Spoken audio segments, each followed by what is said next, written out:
So this is a conference about democracy, and I don't know about you guys, but I think many of you, like me, have probably spent most of your professional lives engaged in this question of how do we get our governments, our decaying public institutions, to be just that little bit more accountable, to be that little bit more transparent and responsive to their citizens, and how do we use technology to facilitate mass digital participation.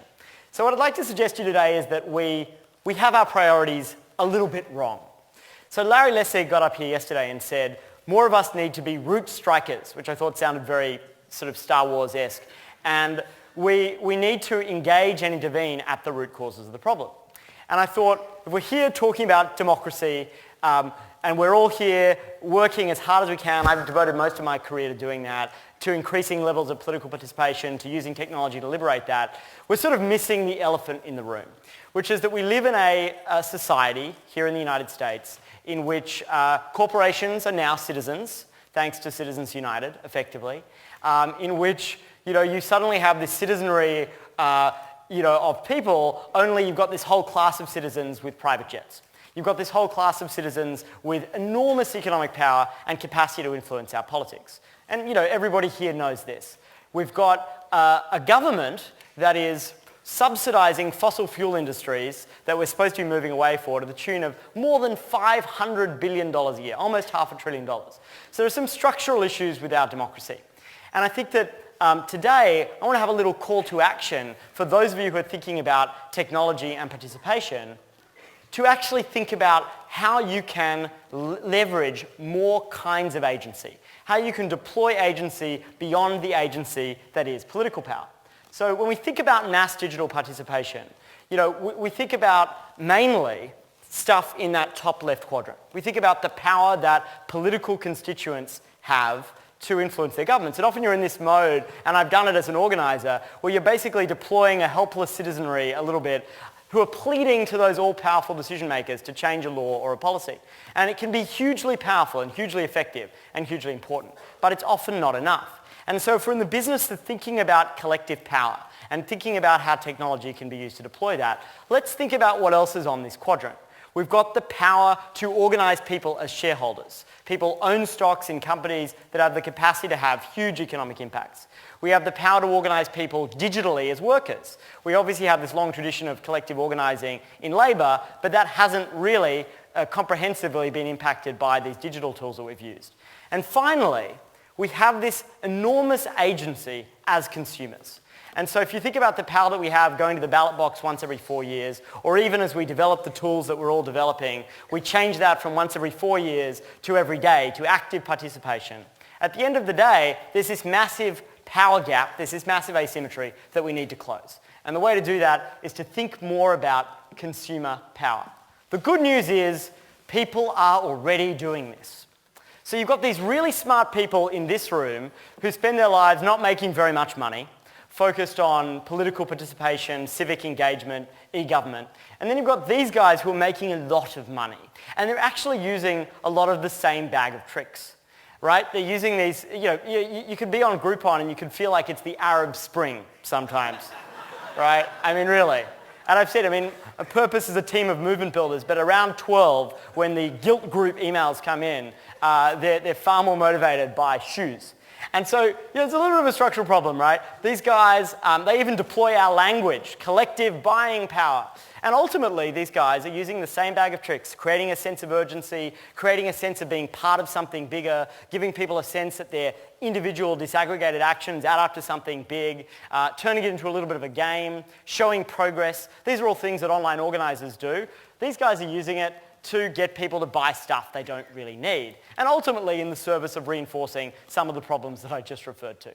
So here's another piece of good news. Corporations care more about their brands often than governments care about their citizens. I know that sounds a little bit ridiculous, but this is actually good news for those of us who are interested in organizing consumers in new ways. So the reality is that corporations are actually incredibly porous targets for political organizing. Governments, politicians, they're utterly inured to this kind of pressure. That's what they professionally do. They professionally get lobbied. Corporations are extremely worried about their brands, so when Nestle is targeted by a bunch of campaigners around their use of palm oil in the iconic Kit Kat, when Greenpeace runs this campaign, within a couple of days of the campaign being run, they've cancelled their palm oil contract, they've completely changed their supply chain. And we see this all the time. Ben Rattray was giving me an example of a great campaign that Change.org ran that targeted 1-800-Flowers. They ran some Facebook ads targeted to the employees of 1-800-Flowers, and they completely freaked the company out. And very quickly, 1-800-Flowers had changed its position on fair trade flowers.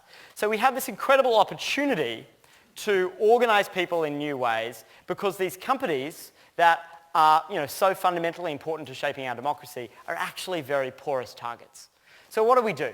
Step one, we need to get organized. So those of you who are focused, as many of you are, on political organizing, on legislative change, we need to recognize that things like Citizens United will not be changed simply by some legislative change, that we actually have to do a lot more than that. And we have to find really creative new ways to reach corporations and to get organized. Taryn Steinberger-Kaufman, who I think is in the audience, is starting a new organization which I think is very interesting, which is going to be about aggregating power around corporations and doing it in a more systematic way and building a narrative around that for people so they understand the structural causes of the problems that we face. And secondly, and most importantly to everybody in this room, we need new tools. We can't leave it to the Groupons and the guilt groups to do all the innovation in this space. We have to use the bag of tricks that we've learnt, the behavioral economics, the compelling user experiences, all of the things that right now tens of thousands of smart people are working on all over the world. We have to use it to do new forms of organizing. And specifically, we have to think about how we can use our toolkit to actually aggregate and shift consumer demand. Because ultimately, we can appeal to change laws all we like, and that's a critical part of any change strategy. But if we can actually mobilize consumers to shift consumer demand in a way that is significant and scary enough to actually shape industries, if we can move people out of the extractive industries, the industries that get $500 billion worth of subsidies, into the new industries that we desperately need to succeed, industries like electric cars, industries like renewable power that isn't based on coal, and if we can actually coordinate that using the brilliance and the ingenuity in this room, we have the capacity to do something very important. So let's think about how we shift consumer demand through new tools. Your country needs you. Patriotism, both here and around the world, isn't just about changing the way we do politics. I've devoted most of my life to that, and that's going to continue to be an important focus of my work.